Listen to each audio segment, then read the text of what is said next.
Minister है और MLA है वो बीजेपी ज्वाइन करने वाले, क्या इसमें कितना सच्चाई है? ऐसा तो कोई आज तक बात नहीं हुआ, मैं भी देखा तो ये तो कभी भी कुछ भी आजकल क्या क्या लिखते रहते हैं, लेकिन ऐसा कुछ नहीं है। ऐसा मैं समझता हूँ ये রিউমার।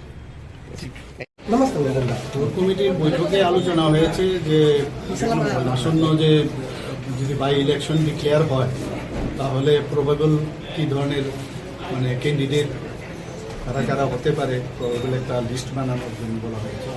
সেই বিষয়ে আলোচনা হয়েছে, অনেকগুলো প্রার্থীর নাম আজকে এখানে আলোচনা হয়েছে এবং যখন ডিক্লেয়ার হবে ইলেকশন কমিশন থেকে তো ডিক্লেয়ার হবে যখন এটা তো সেন্ট্রাল ইলেকশন কমিটি থেকে হয়।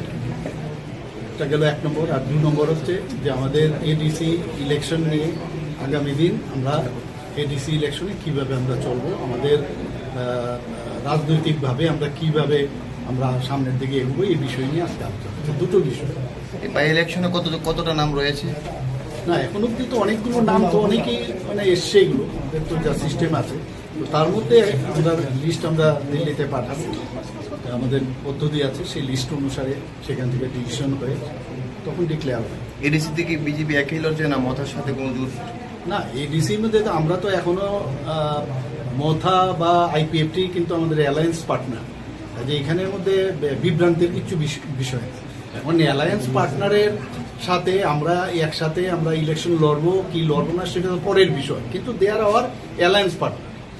আমরা তো আমি তো বারবার বলছি আমরা 28টাতে আমরা বলেছি, কিন্তু 28টাতে আমরা ইলেকশন লড়বো, পরে বাকি আমাদের কেন্দ্রীয় নেতৃত্ব যেভাবে ডিসিশন নেবে, but they are all our alliance partner. মুখ্যমন্ত্রী হওয়ার স্বপ্ন দেখছেন? স্বপ্ন দেখা তো খুব ভালো, নিশ্চয়ই দেখা উচিত, এবং স্বপ্ন না দেখলে তো কোনোদিন সফলও হওয়া যায় না। তো ওটা তো ওনার কথা, কেন আমি কি বক্তব্য রাখবো, আমার কমেন্ট না দেওয়াটাই ভালো। স্যার, এবার এডিসিতে যদি মথা যার এখন তো গণতন্ত্রতে সবকিছুই বলা যায়, যেটা আগে কিন্তু আমরা শুনিনি। সেই গণতন্ত্র আমি বারবার বলছি, ওদের কাছে এখন গণতন্ত্র বুকের বাতাস। আগে যখন কমিউনিস্ট পার্টি ছিল তাদের দেখাও যায়নি, তখন কিন্তু সেই গণতন্ত্রের বাতাসও ছিল।